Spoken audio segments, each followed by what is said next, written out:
If we don't get to the west with at least a hen and a rooster, how are we going to have more chickens? We got troubles, haven't we, dear? Yeah.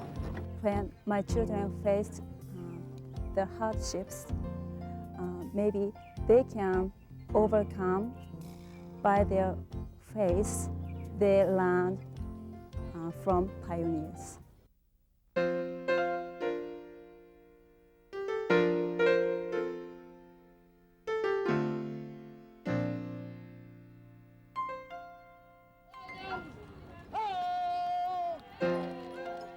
With everything in readiness, the command is given, and our 60 wagons are on the way, and we could sing.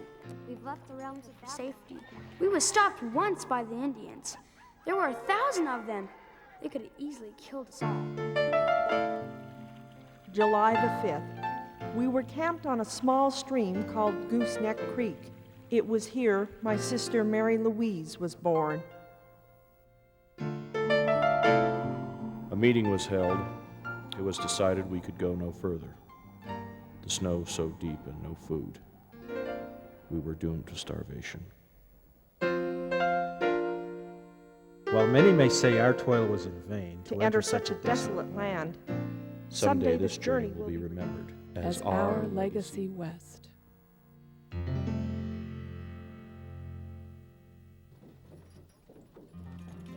Let every man among us use all his influence and property to remove this people to the place where the Lord will locate a stake of Zion. And if he will do this with a pure heart, in all faithfulness, he will be blessed. He'll be blessed in his flocks, in his herds, in his fields, in his houses, and in his family. As early as January of 1847, Brigham Young envisioned the organization of the wagon trains. Companies would be divided into groups of hundreds, 50s, and 10s, with a captain over each group. The captains of the smaller groups were accountable to the captains of the larger groups. This organization would function under the direction of a president and 2 counselors, who would then be accountable to the quorum of the 12 apostles. With this type of leadership and accountability, the Mormon companies were the most organized of any group of settlers to cross America's Great Plains. From this time on, everyone will be grouped into a company with the captain of 10 to assist them and help provide for their needs and wants. Captains of 10 will report to captains of 50. This organization includes no authority to tell anyone what to do. So this is not a new structure of power, it's a new structure of service.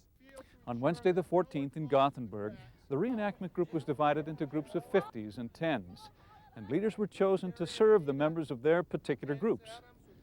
Inasmuch as a good percentage of the participants of the reenactment expedition are of the Mormon faith, the leadership of the church in Salt Lake City invited the companies to complete the organizations, similar to the 1847 directions. For those in favor of this organization as it's been outlined and presented to you, please say aye. Any opposed, say nay. Very good. We'll say we voted it in. I'm Freddie and Elizabeth. Thanks for the ride. It shouldn't be a responsibility. It's just a good way to feel like you're kind of organizing with a group of people. It's like people on your block, I guess you'd say, if we was a traveling village. You feel like you ought to know the people on your block. Oh, I think it's wonderful. I think it's wonderful. I think it's needed, and I think it's... I'm an organized person, so I want things to click. People don't know what it's like to be out here until they've been here. And if they really knew what went on these trains and the serenity that it brings to your life, we'd have to have the National Guard out here to take care of us. This train would be 100,000 people. It would be like the Woodstock of '69. I think this one here is more about the journey and a learning experience than our destination, where our grandparents were looking for, they had a destination to meet.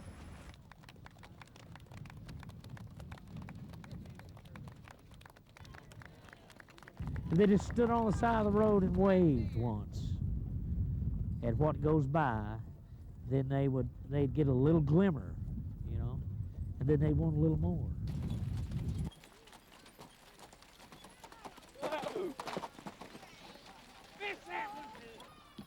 Should have got the cinch tightened before we took off.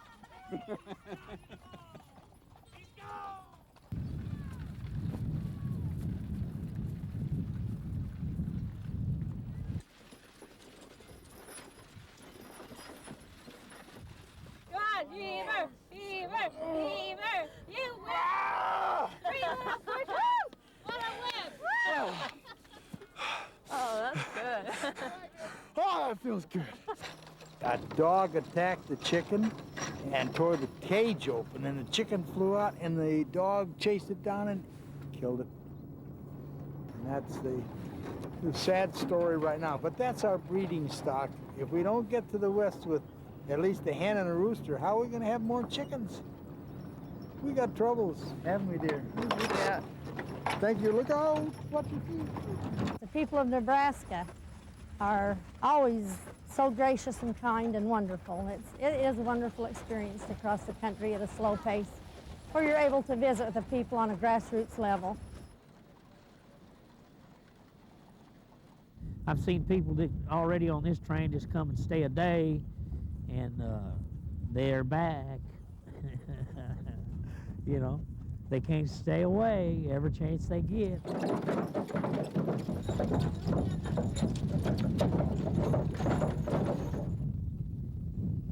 Ah. How you doing? You tired today? Yeah. Yeah. I'm Roger.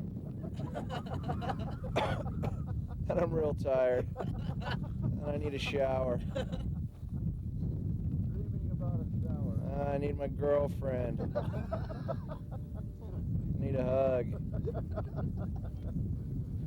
Give me a hug.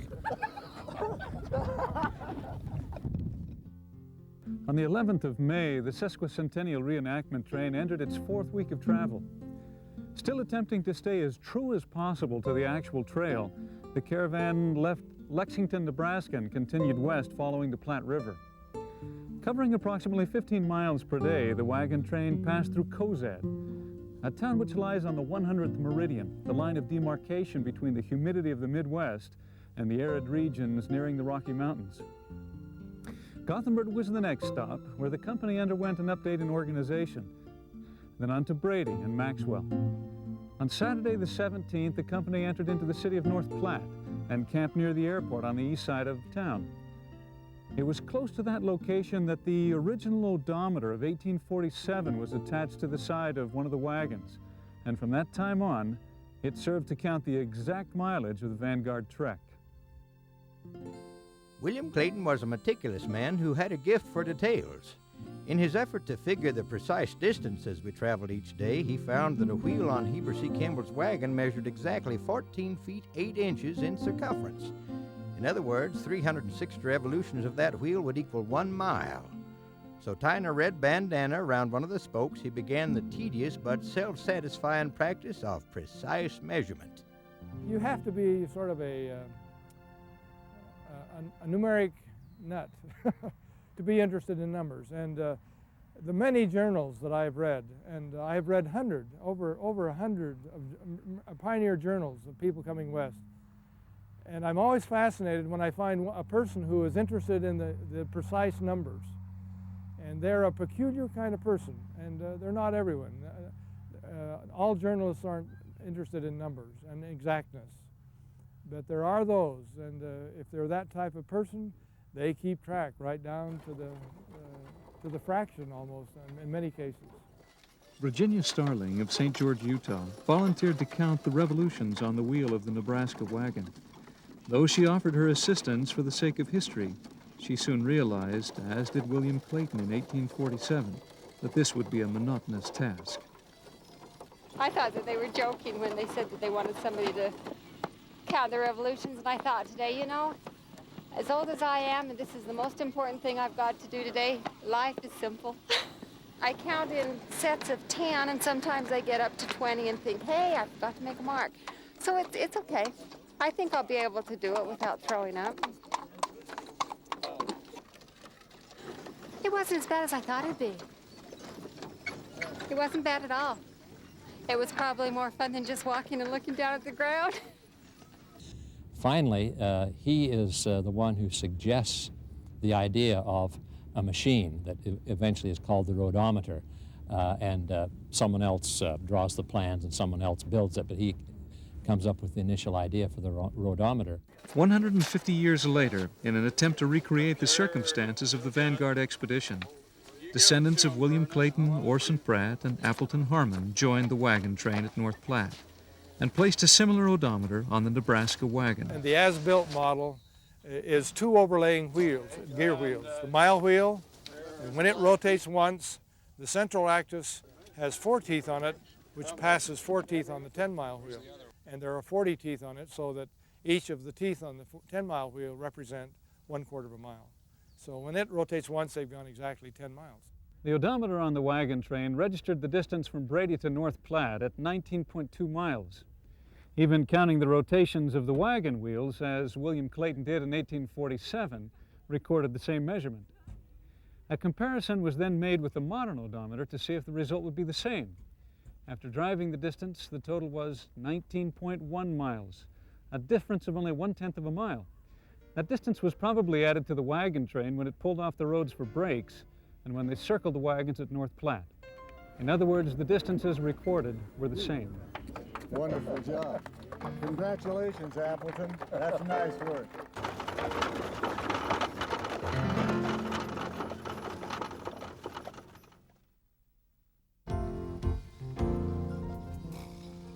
The celebration of ancestry beckons people to the trail. Commemorating the pioneer spirit, each unique passenger makes a contribution to the chemistry of the train. Matthew Peterson, born with cerebral palsy, learned of the reenactment expedition through the internet. Despite his handicap, he has been riding horses since he was 2 and caught on quickly to the mechanics of driving a team. Well, I think, growing up in Nebraska, and being close to the trails and stuff, you always wonder what it was like for the people that came before us and settled this country. He brought a special spirit to us. It made us all realize, I guess, our health and the blessings we get. Because a little boy like this, he was so happy, even with all his inflictions, and he was still a happy kid. He was full of jokes, he was full of really dumb riddles, and he got a big kick out of them telling them to me. How do you spell silk? S-I-L-K. What do cows drink?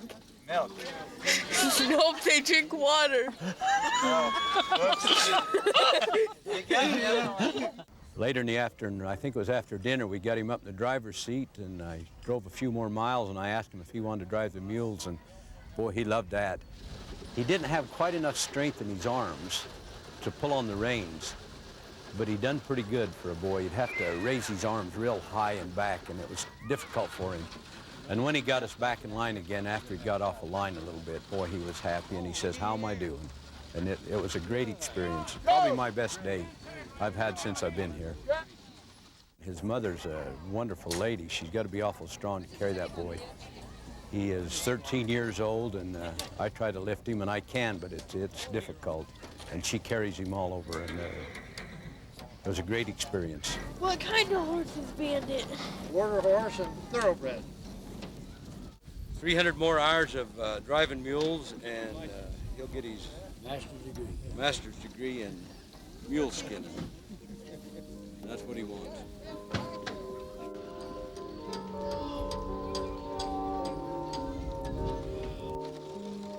Having come from Japan to the open plains of the American frontier, Osamu Sekiguchi and his wife Takako are truly modern pioneers. With their sons Yuji and Koji, they carry a letter from the mayor of their hometown to be delivered to the mayor of Salt Lake City. As Japanese, we also have different cultures. Some people started to think like family is more important than the loyalty to the company. But it's still difficult for us to express those kind of feelings in your society. If you express those kind of feelings in your society, many people think you are kind of strange And also they will say, oh, you have to work hard more, something like this. My feet are very sore, but it's no problem. The first 2 weeks, that was very hard for me because, you know, we had much rain, new life in the wilderness. So that was very hard for me. But now, everything is okay. So we decided to come here, and we thought this would be a great experience for our life. And this will be also a great part of our children's life.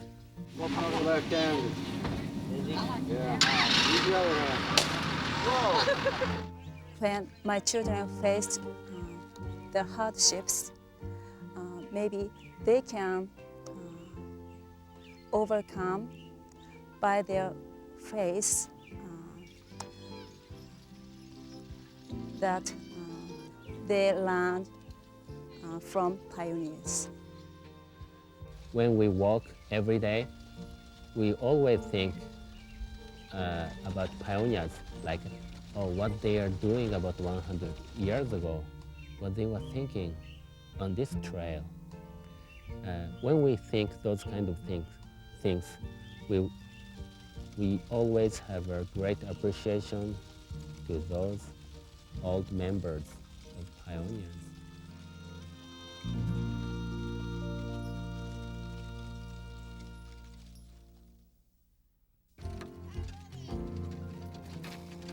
Grant Packard of San Luis Obispo, California, is walking the distance to the Salt Lake Valley. At a young 73, he's covering an average of 15 miles per day. The astonishing aspect of Grant's effort is that in July of 1996, he and his wife suffered an auto accident in Madagascar, which left them both in critical condition with little chance of survival. Less than a year later, and now carrying a pin in one leg, he rises to the challenge of the 1,000-mile trek. Our chauffeur had a head-on crash. He was killed, our friend was killed. My wife and I survived. The leg came out a little bit short. I limped, but it worked beautifully. Both legs worked well. At the end of the day, I lie down under the handcart on Mother Earth, and it is so restful. When I close my eyes, I see wagon wheels turning. I wanted to show my faith that I could walk after that accident. I practiced 3 months in California. Before this walk, I walked barefooted. I thought I was getting ready, but I still got blisters. She was born in Salt Lake City in 1862. You know when Brigham Young died? 1877. So she shook hands with Brigham Young, and I shook hands with my grandmother. Well, Bryant Stringham was probably one of the youngest in the party in 1847, the first that got to the valley. He was about 24 years old. And he walked and rode. We don't have much detail of his life, his story as he came across the plains, but I just wanted to feel where he was. And he was right on this beautiful earth, trying to build Zion.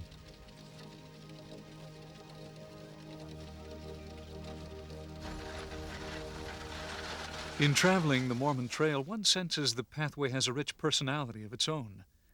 At times, the trail seems to convey its displeasure with additional passengers, testing their mettle with the cold winds and rains which blow across its face.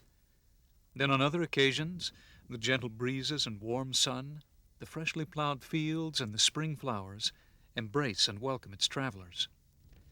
Whatever the secrets this trail may possess, regardless of the challenges it poses, Still it whispers its quiet invitation into many an ear. Come, find the key that unlocks the secrets I will share.